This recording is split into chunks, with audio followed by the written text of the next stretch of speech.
ಇಲ್ಲರು ಲಾನರು ನನ್ನನ್ನು ಏಕೆ ನೋಡುವೆ ಯಾರನ್ನು ನೀ ನೋಡುತ್ತವೆ ಏನನ್ನು ನೀ ನೋಡುತ್ತವೆ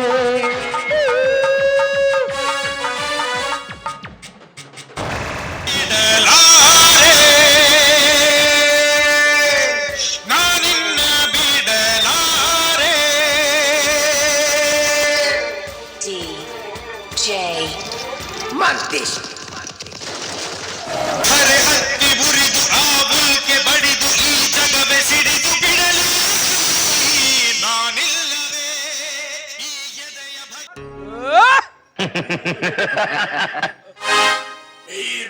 ಮುಲೆ ಲೇ ಸಮರ್ಥ್ಯ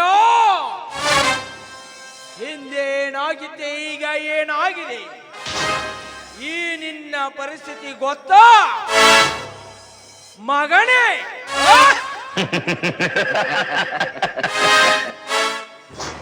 ನೀನು ಈ ಶ್ರೀಮಂತರನ್ನು ಎದುರು ಹಾಕಿಕೊಂಡರೆ ನಿನ್ನ ಪರಿಸ್ಥಿತಿ ಏನಾಗುವುದು ಗೊತ್ತಾ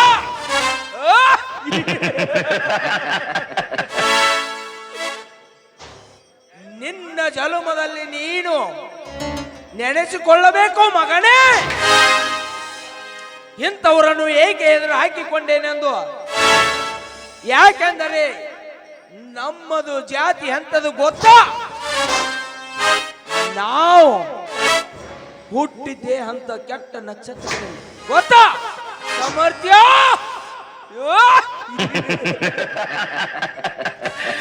ಇಂದಿಲ್ಲ ನಾಳೆ ನಿನ್ನನ್ನು ಈ ಭೂಲೋಕದಿಂದ ಅಟ್ಟಸಿದ್ದರೇ ನನ್ನ ಹೆಸರು ನಾಗೇಂದ್ರನೇ ಅಲ್ಲ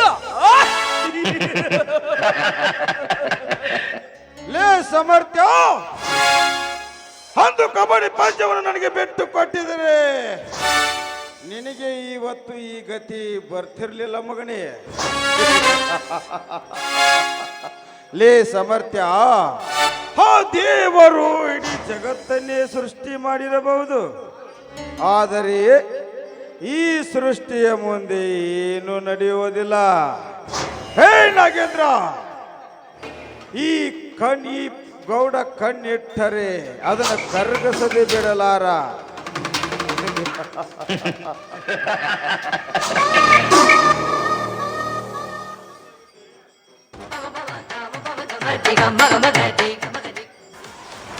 ಗೌಡ್ರ ಅವ್ರು ವಿಷಯ ಬಿಡ್ರಿ ಯಾಕ ಇದು ಮಾಡ್ತೀರಿ ಗೌಡ್ರ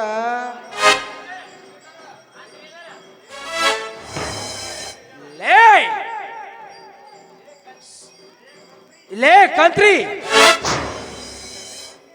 ನೀನು ನಿನಗೆ ತಿಳಿಯದೆ ಮಂಕೆ ನಮ್ಮ ಗೌಡ್ರು ಆ ಸಮರ್ಥನಿಗೆ ಸಿರಿಧರನಿಗೆ ಅವರ ತಂಗಿನ ಕೊಡುತ್ತೇನೆಂದು ಹೇಳಿದರಲ್ಲವೇ ತಾನೇ ಅವ್ರ ಕಾಗದ ಪತ್ರ ಕೊಟ್ಟ ಬಳಕ ಅಮ್ಮ ಮದುವೆ ಮಾಡ್ತಾನಂದ್ರ ನೀವೇನು ಮಾಡ್ತೀರಿ ಗೌಡ್ರ ರಪ್ಪರವ್ರ ಲೇ ಕಂತ್ರಿ ನೀನು ಆ ಸಿರ್ದರ್ ತನ್ನ ಆಸ್ತಿ ಪತ್ರವನ್ನು ಎಲ್ಲ ಬರೆದುಕೊಂಡು ಬಂದರೆ ಅವನಿಗೆ ಚೆನ್ನಾಗಿ ಕುಡಿಸಿ ಅವನಿಂದ ಅವನ ಆಸ್ತಿಯನ್ನು ನಮ್ಮ ಹೆಸರಿಗೆ ಬರೆಸಿಕೊಳ್ಳುವುದು ನಮ್ಮಿಬ್ಬರ ಲೆಕ್ಕ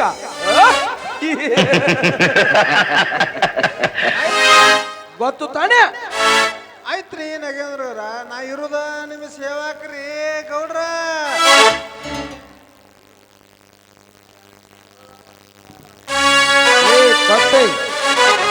ಹೋಗೋದು ವಯಸ್ಸಾದ್ರೂ ನಿನಗಿನ್ನೂ ಬುದ್ಧಿ ಬರಲಿಲ್ಲವಲ್ಲು ನಾನು ಹೇಳಿದಾಗೆ ಕೇಳಬೇಕು ಅಷ್ಟೇ ನೀನು ಆಯ್ತ್ರಿ ಗೌಡ್ರ ಕೇಳ್ತೇನ್ರಿ ನಾ ಇರುದ ನಿಮ್ಮ ಸೇವಕ್ರಿ ಗೌಡ್ರ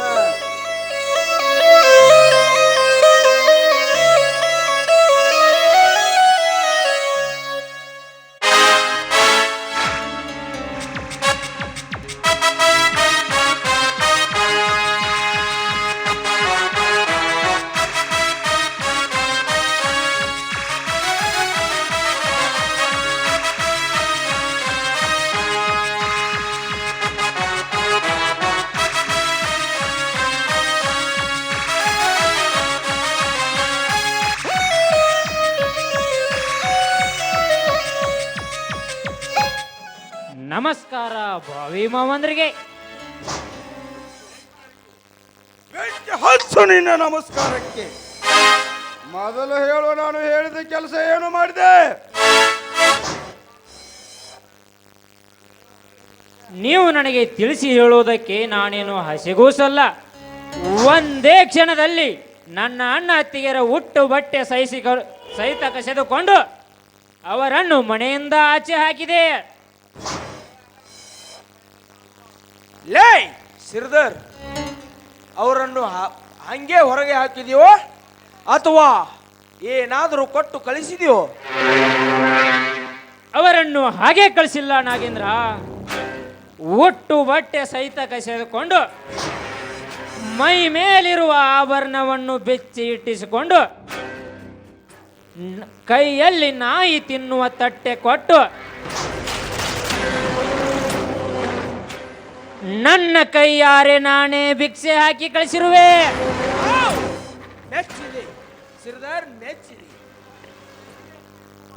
ಶಬ್ಬಾಸ್ ಸಿರ್ದರ, ಶಬ್ಬಾಸ್. ಮೆಚ್ಚಿದೆ ನಿನ್ನ ಬುದ್ಧಿ ಚಾತುರ್ಯಕ್ಕೆ. ಏಕಂದ್ರಿ ಆಸ್ತಿ ಪತ್ರ ಸರಿಯಾಗಿದ್ದಿಲ್ಲ ನೋಡಿಕೋ. ಯಾಕೋ ನಿಮ್ಮ ಅಪ್ಪ ಕೂಡ ಮೆಚ್ಚಬೇಕಿದಕ್ಕ? ಸರಿಯಾಗಿದ್ದಿಲ್ಲ ನೋಡ್ಕೋ. ಆಯ್ತ್ರಿ ಗೌಡ್ರ, ನಾನು ಒಂದೀಟ ಎನಸ್ತೇನ್ರಿ, ನೀವು ಒಂದೀಟ ಲೆಕ್ಕ ಮಾಡ್ಕೋರಿ. ನಿಮ್ ಲೆಕ್ಕನ ಸುದ್ದಿ ಮಾಡಕ್ ಹತ್ತೀನ್ರಿ. ಕಂತ್ರಿ, ನಿನ್ನೆ ಇಟ್ಟಿದ್ದು ಎದಕ್ಕೆ? ಸರಿಯಾಗಿ ಲೆಕ್ಕ ತೆಗೆದುಕೋ. ಆಯ್ತ್ರಿ ನಾಗೇಂದ್ರಪ್ಪ, ನಾ ಇರೋದ ನಿಮ್ ಸೇವಾಕಾಗ್ರಿ. ಏಯ್, ನಿನ್ನ ಇಟ್ಟಿರೋದೇ ಲೆಕ್ಕಾಚಾರ ಮಾಡಕ್ಕೆ, ನಿನ್ನೆ ಇಲ್ಲಿ ಹೆಣ್ಕಸ ಮಾಡಕ್ ಮಾಡಿಲ್ಲ. ಲೆಕ್ಕ ಮಾಡು. ಆಯ್ತ್ರಿ ಸರ್.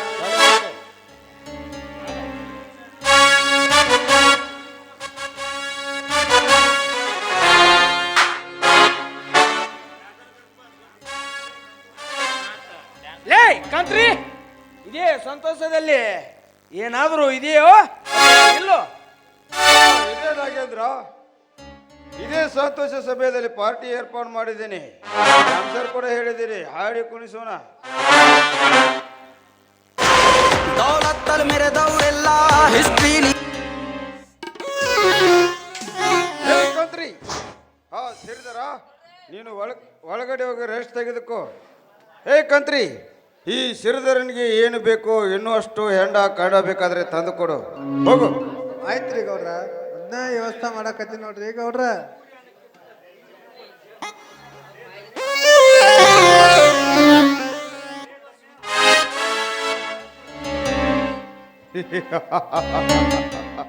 ಲೇ ಧರ್ಮ್ಯ,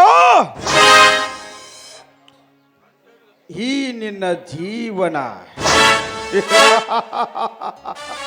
ಸಂಜೆ ಹರಿದ ಪೆಟ್ಟೇನು.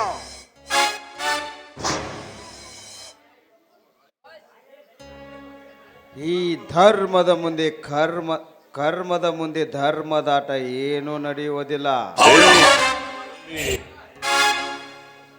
ಈ ಗೌಡ ಕಣ್ಣಿಟ್ಟರೆ ಅದನ್ನು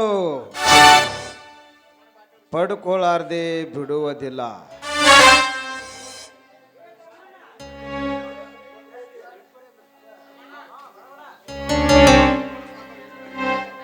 ಹಾ, ನಮಸ್ಕಾರ ಸಾವುಕಾರ್ರೆ. ಓ ಬಾ ಧರ್ಮಣ್ಣ. ನೋಡಿ ಸಾವುಕಾರ್ರೆ, ನನ್ನ ಜೀವನವೀಗ ಸೂತ್ರವಿಲ್ಲದ ಗಾಳಿ ಪಡೆದಂತಾಗಿದೆ. ನನ್ನ ಹೊಟ್ಟೆ ತುಂಬಿಸಿಕೊಳ್ಳುವುದು ಸಹ ಕಷ್ಟವಾಗಿದೆ. ನಿಮ್ಮ ಜಮೀನಿನಲ್ಲಿ ದುಡಿದು ನಿಮ್ಮ ಸಾಲ ತೀರಿಸುತ್ತೇನೆ ಗೌಡ್ರೆ, ಇಲ್ಲ ಅಂದ್ರೆ ನನಗೆ ಒಂದು ನೆಲೆ ಮಾಡಿಕೊಡಿ. ನೆಲೆ?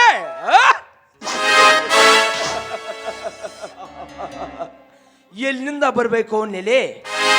ಲೇ ಧರ್ಮ್ಯ, ಹುಟ್ಟು ಸೂರ್ಯನಿಗಿಲ್ಲ ನೆಲೆ, ತಿರುಗುವ ಭೂಮಿಗಿಲ್ಲ ನೆಲೆ, ಬೀಸು ಗಾಳಿಗಿಲ್ಲ ನೆಲೆ, ಹರಿಯುವ ನೀರಿಗಿಲ್ಲ ನೆಲೆ. ಹಂತದರಲ್ಲಿ ನಿಲ್ಲಿಗೆಲ್ಲಿಂದ ಬರಬೇಕು ನೆಲೆ? ಕತ್ತೆ ಬಡವ. ಏನಾಗೇಂದ್ರ, ನಾನು ಬಡವನಾದರೆ ಏನಾಯ್ತು? ಬಲವಿದೆ, ಛಲವಿದೆ. ಅಷ್ಟೇ ಅಲ್ಲ, ಸಿಂಹ ಹೇಗೆ ಒಂಟಿಯಾಗಿರುತ್ತೋ ಅದೇ ರೀತಿ ಧೈರ್ಯವಿದೆ. ನಿಮ್ಮಂತವರ ಎದೆಯ ಬಗೆಯುವ ಶಕ್ತಿ ಇದೆ.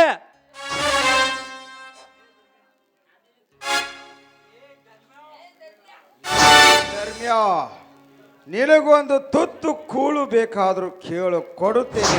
ಆದರೆ ನೀನು ಹೋರಾಟ ನಡೆಸುತ್ತಿರುವ ಕಳಸಾ ಬಂಡೂರಿ ಯೋಜನೆ ಕೈ ಬಿಟ್ಟರೆ ಮಾತ್ರ. ಏ ಸಾವುಕಾರ, ನನ್ನ ಜೀವ ಬೇಕಾದರೂ ಕೇಳೋ ಕೊಡುತ್ತೇನೆ. ಆದರೆ ಆ ಜಲಮಾತೆ ತಾಯಿ ನನ್ನ ನಾಡಿನ ರೈತರ ಜನರಿಗೆ ಉಸಿರಾಗಿದ್ದಾಳೆ. ಅಷ್ಟೇ ಅಲ್ಲ, ವರ್ಷದ 12 ತಿಂಗಳು ಹರಿದು ಎಲ್ಲರ ಪ್ರಾಣಿ ಪಕ್ಷಿಗಳಿಗೆ ಸಹ ನೆರಳಾಗಿದ್ದಾಳೆ. ಸ್ವರ್ಗ ಲೋಕಕ್ಕೆ ಯಾರು ಸಾಟಿ ಎನ್ನುವ ನನ್ನ ತಾಯಿಗೆ ನನ್ನಿಂದ ದ್ರೋಹ ಬಗೆಯಲು ಸಾಧ್ಯವಿಲ್ಲ ಗೌಡ, ಸಾಧ್ಯವಿಲ್ಲ. ಲೇ ಧರ್ಮ್ಯ, ಸಾಧ್ಯವಿಲ್ಲವೆಂದರೆ ಅದೇ ಮಲಪ್ರಭಾ ನದಿಯಲ್ಲಿ ನಿನಗೆ ನೀರು ಕೊಡದೆ ಹಾಗೆ ಬಿಸಿಲಿನಲ್ಲಿ ಮಲಗಿಸಿದರೆ ಗೊತ್ತಾಗುತ್ತದೆ ಆ ಮಲಪ್ರಭೆ ಯಾರೆಂದು. ಲೇ ಹುಚ್ಚು ಸೋಳೆ ಮಕ್ಕಳ, ನೀವು ಮಲೆಪ್ರಭೆ ತಾಯಿ ನೀರು ಕುಡಿದು ಬೆಳೆದಿಲ್ಲೋ?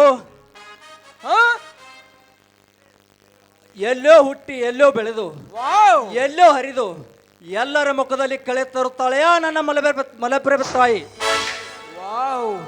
ಏ ಬಂಡ ಶ್ರೀಮಂತರಿ, ನನ್ನನ್ನು ನೀವು ಇಲ್ಲೇ ನೇಳಿಗೆ ಹಾಕಿದ್ರು ಸರಿ, ನಾನು ನಿಲ್ಲುವೆ ಕಳಸಾ ಬಂಡೂರಿ ಯೋಜನೆ ನಾಯಕನಾಗಿ.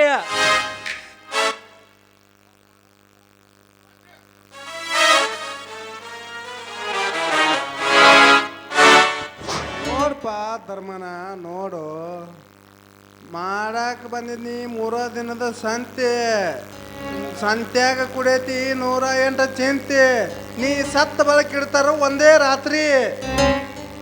ಲೇಖಂತ್ರಿ, ನೀನು ಮಲೆಪ್ರಭೆ ತಾಯಿ ನೀರು ಕುಡಿದು ಬೆಳೆದಿಲ್ಲೋ? ಈ ಸೊಕ್ಕಿನ ಶ್ರೀಮಂತರ ಮಲಮೂತ್ರ ಕುಡಿದು ಬೆಳೆದಿದ್ಯಾ ಅಂದಾಗ ನಿನ್ನ ಬಾಯಿಂದ ಇಂಥ ಮಾತು. ಕಾಂತ್ರಿ, ನೀನು ಹುಟ್ಟುವಾಗೂ ಬೆತ್ತಲೆ, ಗೋರಿಗೆ ಹೋಗುವಾಗೂ ಬೆತ್ತಲೆ, ನಡುವು ನೀನೊಂದು ಕತ್ತಲೆ. ಮೊದಲು ನಿನ್ನ ಹೆಣ ಹೋಗುದು ಹದ್ದು ನಾಯಿನರಿಗಳಿಗೆ. ಇದನ್ನು ತಿಳಿದು ಮಾತನಾಡು. ಈ ಶ್ರೀಮಂತರು ನಡೆದಿದ್ದೇ ದಾರಿ, ಅಧಿಕಾರಿಗಳು ಮಾಡಿದ್ದೇ ಶಾಸನವಾಗಿದೆ ನಿಮಗೆ.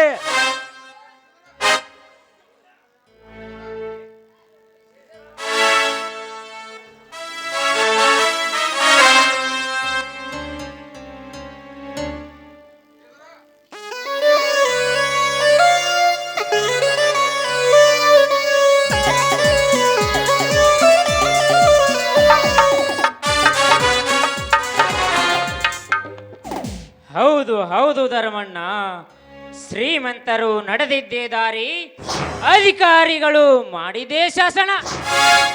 ಏನಾಗಿದೆ ಈಗ? ಶ್ರೀಧರ, ನಿನ್ನ ಬಾಯಿಂದ ಇಂಥ ಮಾತು?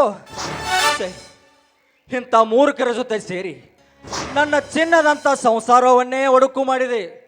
ಅಷ್ಟೇ ಅಲ್ಲ, ಪ್ರಾಣಕ್ಕೆ ಪ್ರಾಣ ಕೊಡುವ ನನ್ನ ತಮ್ಮ ಸಮರ್ಥನನ್ನು ದೂರ ಮಾಡಿದೆ. ನನ್ನ ಬಾಳ ಸಂಗಾತಿಯಾಗಿ ಬಂದ ನನ್ನ ಸೀತಾನನ್ನೂ ಕಳೆದುಕೊಂಡೆ. ಯಾಕೋ ಶ್ರೀಧರ, ಯಾಕೆ ಈ ಥರ ಮಾಡಿದೆ? ಸಾಕಿದಂಥ ನಾಯಿಗೆ ತುತ್ತು ಅನ್ನ ಹಾಕಿದರೆ ಅದು ಆ ಮನೆ ಋಣ ತೀರಿಸುತ್ತದೆ. ಆದರೆ ನೀನು ನಾಯಿಕ್ಕಿಂತ ಕಡೆಯಾದೆಲ್ಲೋ. ಛೇ, ಧರ್ಮ್ಯ, ಸರಿಯಾಗಿ ನಿನ್ಗೆ ಗೊತ್ತು ತಾನೆ ನಿನ್ನ ಸಿರಿಧರನ ಬಾಳು ಹೇಗಿದೆ ಅಂತ. ಈ ಪಂಚರದ ಗಿಳಿಯನ್ನು ಹೇಗೆ ಆಟ ಆಡಿಸಬೇಕೆನ್ನುವುದು ನಮಗೆ ಚೆನ್ನಾಗಿ ಗೊತ್ತು.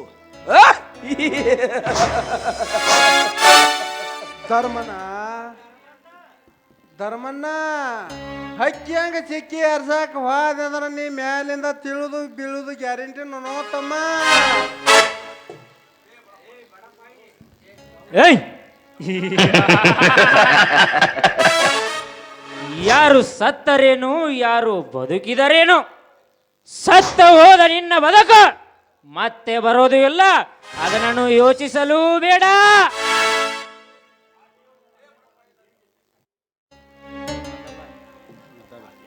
ಆ ದೇವರು ನನ್ನ ಹಣೆಯ ಬರದಲ್ಲಿ ಹೀಗೆ ಬರೆದು ಕಳಿಸಿರ್ಬೋದು ಅನಿಸುತ್ತೆ. ವಿಧಿಯಲ್ಲಿ ಕಿತ್ತ ಬಲ್ಲವರವರು. ಹಾ ಸಾವುಕಾರಿ, ಕೊನೆಯದಾಗಿ ನಿಮ್ಮಲ್ಲಿ ಒಂದು ಮಾತು ಕೇಳುತ್ತೇನೆ, ಇಲ್ಲ ಅಂತ ನಡೆಸಿಕೊಡಿ ಗೌಡ್ರೆ.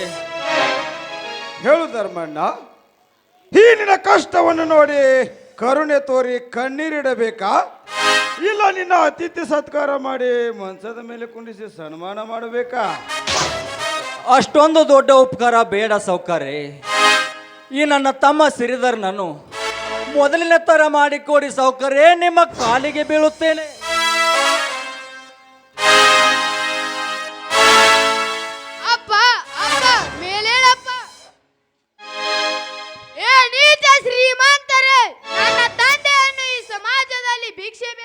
ಸಾಕುತ್ತೇನೆ.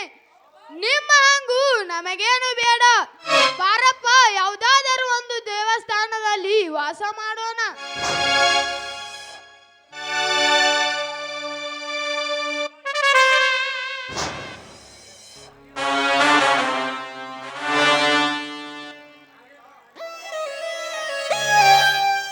ನಾಗೇಂದ್ರ, ಈ ಧರ್ಮದ ಒಡಲಿಗೆ ಕರ್ಮದ ಬೆಂಕಿ ಹೇಗೆ ಸೊಟ್ಟು ಬೂದಿ ಆಯ್ತು ನೋಡಿದೆಯಾ?